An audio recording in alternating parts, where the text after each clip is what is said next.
또 다섯째 천사가 그의 대접을 짐승의 왕자에 쏟으니 그 나라가 곧 어두워지며 사람들이 아파서 자기 혀를 깨물고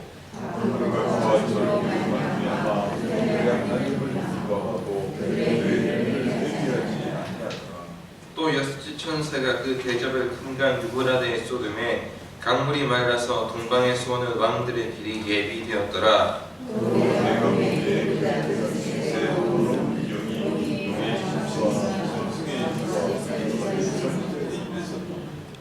그들은 귀신의 영이라 이적을 행하여 온 천하 왕들에게 가서 하나님 곧 전능하신 이의 큰 날에 있을 전쟁을 위하여 그들을 모으더라.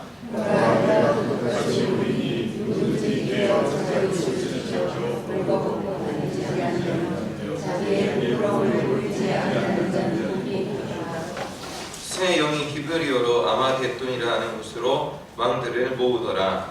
일곱째 천사가 그 대접을 공중에 쏟으매 그 짐승이 성전에서 모자로 나서 번개와 음성들과 우레소리가 있고 또 큰 지진이 있어 얼마나 큰지 사람이 땅에 있어 온 이래로 이같이 큰 지진이 없었더라. 그 성이 세 갈래로 갈라지고 왕국의 성들도 무너지니 큰 성 마자멜이 하늘만으로 펴펴져 가져가고 그의 일어난 진노의 포도주전을 받으니 각 섬도 없어지고 산악도 간데 없더라. 또 무게가 한 하나 되는 큰 우박이 사람들이 그 우박의 재앙 때문에 하나님을 비방하니 그 재앙이 심히 크니더라. 아멘. 잠시 기도하겠습니다. 하나님께서 오늘 우리에게 주시는 말씀 앞에 서서 하나님 낮에 행하는 자처럼 단정하고 거룩하게 설 수 있도록 우리의 심령을 새롭게 하시고 오늘도 말씀하여 주옵소서. 예수님의 이름으로 기도합니다. 아멘. 요한계시록은 아주 오랫동안 참 설교하기도 또 읽기도 어려운 책이라고 많이들 그랬어요. 왜냐하면 그 요한계시록의 성격 때문에 그래요. 무시록이라서 우리가 알 수 없는 비밀이 기록되어 있다라고 모두들 여기기 때문에 그런데 사실은 그렇지 않습니다. 여러분, 요한계시록은 사도 요한이 믿는 사람에게 밤모섬에서 쓴 편지입니다. 그러니까 모르는 것을 기록해두고 아무도 알지 못할 것을 자기 혼자 기록해놔서 특별한 사람을 알 수 있게 해놓은 그런 책이 아니라 모든 성도들이 알 수 있을 만큼 어떤 특정한 이야기들로 적어두었다는 책이에요. 그래서 이 책은 요한계시록은 분명한 수신자가 있었다라는 겁니다. 믿는 사람들의 공동체였다는 거예요. 다시 말해서 그 당시 예수를 믿는 사람이라면 이 책을 읽을 때에 무슨 내용을 또 무슨 이야기를 하는지 분명히 알 수 있었다라는 거예요. 다만 그 시대가 핍박의 시대, 그리고 죽어가는 시대, 그리고 무서운 시대였기 때문에 대놓고 하지 못했을 뿐이죠. 여러분, 우리나라 항일의 역사 같은 경우에도 여러분 대놓고 하는 것도 있었지만 몰래 숨기면서 하는 것도 있었고 여러 가지 방식이 있었단 말이에요. 요한계시록은 1차적인 수신자들, 그 당시에 믿는 사람들에 의해서 알 수 없는 다만 숨겨진 이야기들로 많이 기록되어 있는 것들이 있어요. 근데 오늘 본문에서 드러나는 한 가지 특징은 뭐냐면 한번 따라해 봅시다. 출애굽. 그러니까 이스라엘 사람들에게는 그들의 역사에서 뺄 수 없는, 지울 수 없는 이야기가 하나가 있는데 그것은 뭐냐면 아브라함과 이삭과 야곱에게 허락하신 그 땅을 위하여 우리를 어떻게 하셨다? 출애굽시키셨다라고요. 근데 그 출애굽뿐만 아니라 이스라엘에게는 또 다른 하나가 있어요. 두 번째 출애굽이라고 불리는 바벨론 포로에서 나온 그 사건. 그러니까 다시 말해서 하나님께서 이스라엘을 지배하고 있는 외세에서 탈출시키신 그 사건이 이스라엘 백성에게는 매우 중요한 역사적 기억이라는 겁니다. 그래서 이 출애굽에 나타난 10가지 재앙들의 모습을 가지고 오늘 본문에서는 편지를 쓰고 있다라는 거예요. 자, 첫 번째, 5번째 재앙이 천사로부터 짐승의 왕자에 부어져요. 짐승이라고 하는 것은 뭐냐면 하나님을 적대하는 세력을 통칭하는 말이거든요.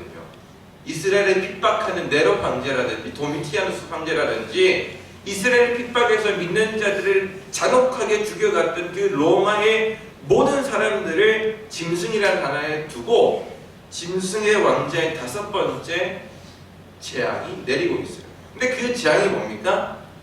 흑암. 뭐라고요? 흑암. 어두웠다라. 근데 이 흑암 어디에서 보던 단어예요? 모세가 바로 앞에서 행한 10가지 재앙 중에 하나거든요. 그 이야기를 하면서 왜 이 이야기를 했겠습니까? 출애굽시 계신 하나님께서 너희 우리와 함께하고 있다는 것을 이야기한 거예요.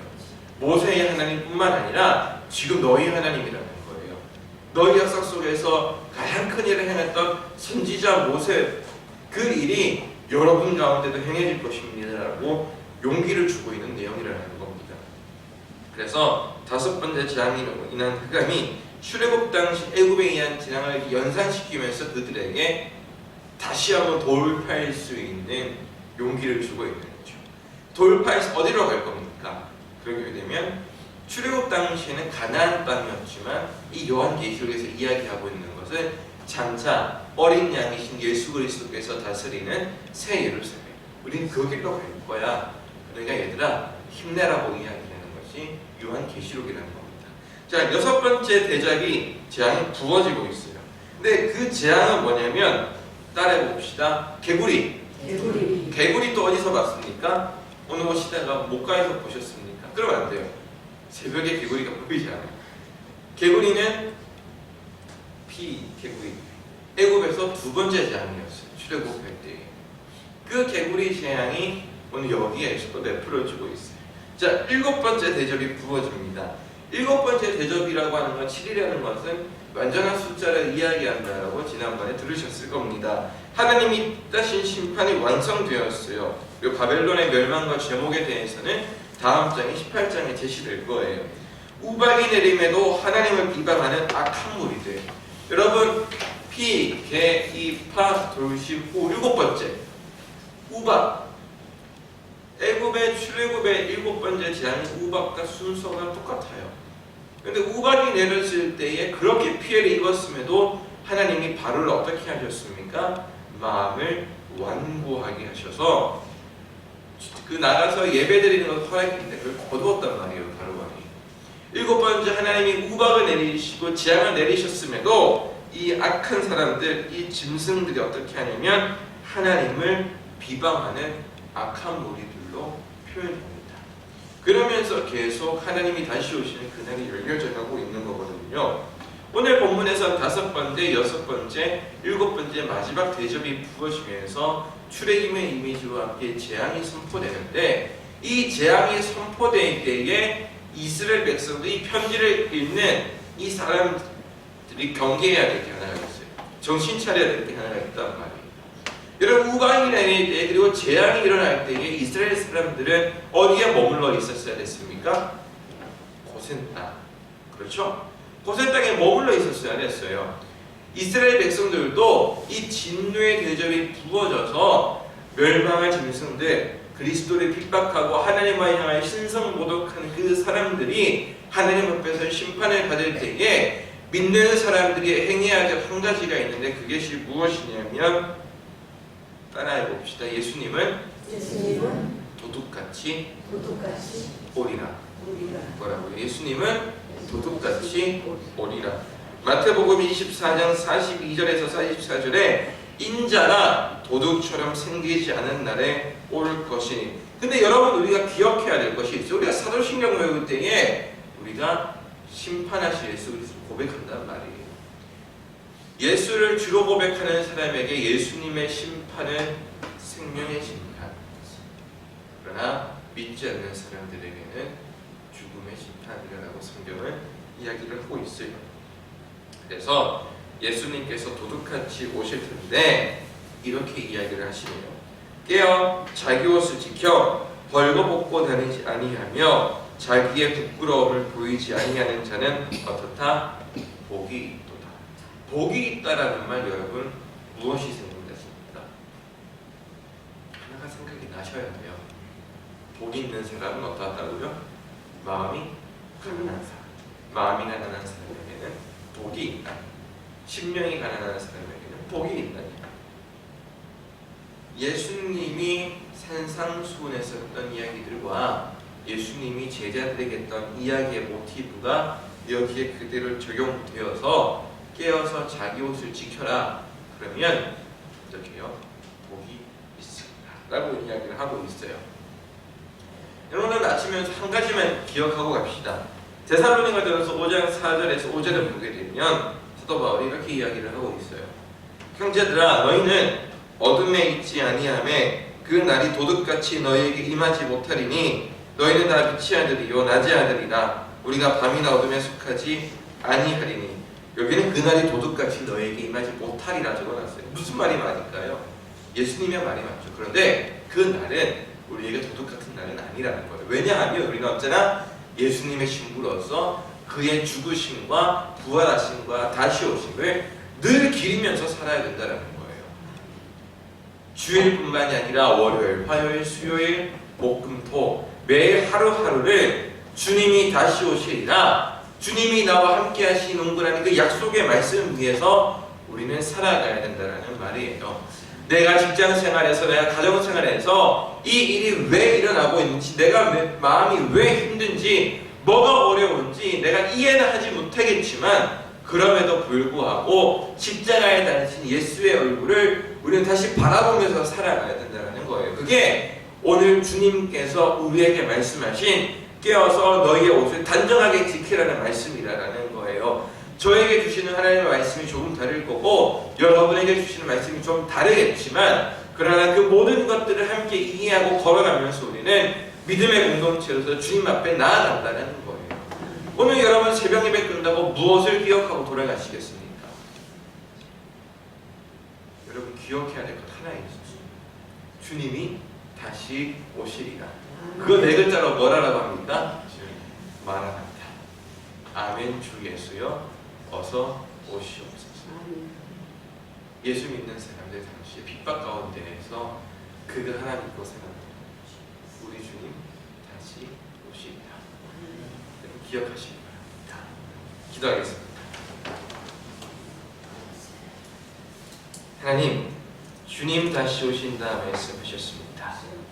주님 다시 오신다 말씀하셨습니다.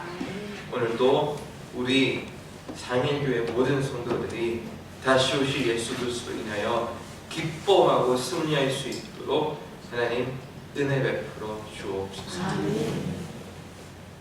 예수님의 이름으로 기도합니다. 네.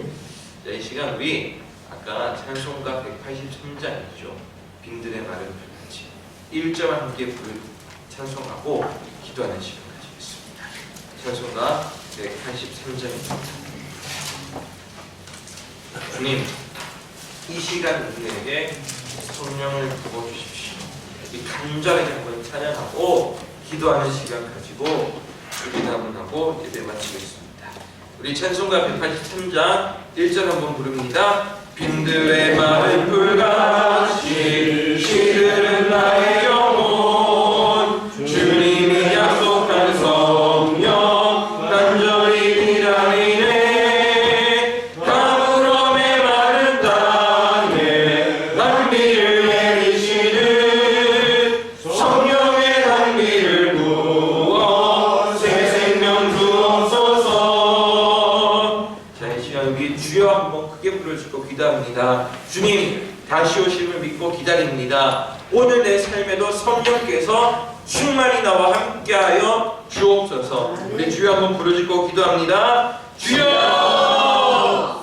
하나님 감사합니다. 오늘도 주님을 주신 은혜를 기다리며 하나님 오늘도 내 삶 속에서 성령으로 충만하기를 구합니다. 하나님 오늘도 상일교회 기도하며 깨어있는 모든 교회 성도들 가운데 또 성령께서 함께하여 주시고 하나님 약한 세상 퇴역한 세대 가운데 하나님 우리는 입술을 몸과 마음과 행동과 우리의 몸속에 있는 모든 것들을 정결하게 하여 주님 다시 오실 그날을 기다리며 정결한 신부로서의 삶을 살아가도록 하나님 함께하여 주옵소서. 내가 마주치는 직장 동료들에게, 내가 마주치는 가족들에게, 내가 마주치는 교우들에게, 내가 마주치는 모든 사람들에게 예수님의 다시 오심을 내 아름다운 행실로 전할 수 있는 빛과 소금의 역할을 감당할 수 있도록 도와주시고 하나님 오늘도 우리에게 주신 말씀처럼 깨어서 우리 옷을 지키고 버리고 발가벗지 않고 하나님 복이 있는 사람으로 살아갈 수 있도록 상일교회를 지켜주옵소서. 아버지 제가 하나님 앞에 나갔을 때 주시고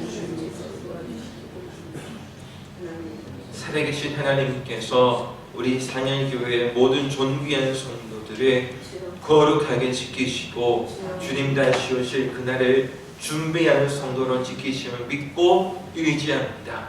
하나님 오늘도 성령으로 충만한 은혜를 더하여 주셔서 우리의 입술을 지켜주시고 우리의 행실을 지켜주시고 우리의 마음을 지켜주시고 하나님 오늘 또 돕는 손길들로 우리의 인생을 채워주셔서 직장생활 가운데 가정생활 가운데 자녀를 양육할 때에 하나님 자녀를 대할 때에 어른들을 대할 때에 부모를 대할 때에 이웃들을 대할 때에 하나님의 선한 빛이 우리를 통하여 전해질 수 있도록 하나님 우리를 심중에 굳게 붙잡아 주옵소서. 예수님의 이름으로 기도합니다.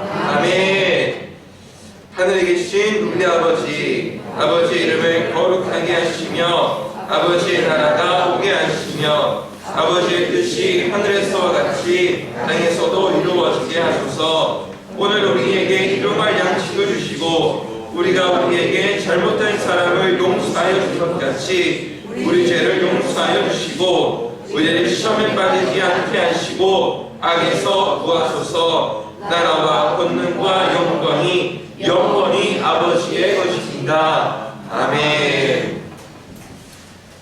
잠시 광고하겠습니다. 이제 새벽 예배 마친 후 6시 반에 담임 목사님 어머니의 상을 위하여 위로 예배를 위하여 내려가게 됩니다. 함께 하실 분은 6시 반까지 교회 마당 앞으로 나오시면 되겠습니다. 기도하시기 바랍니다.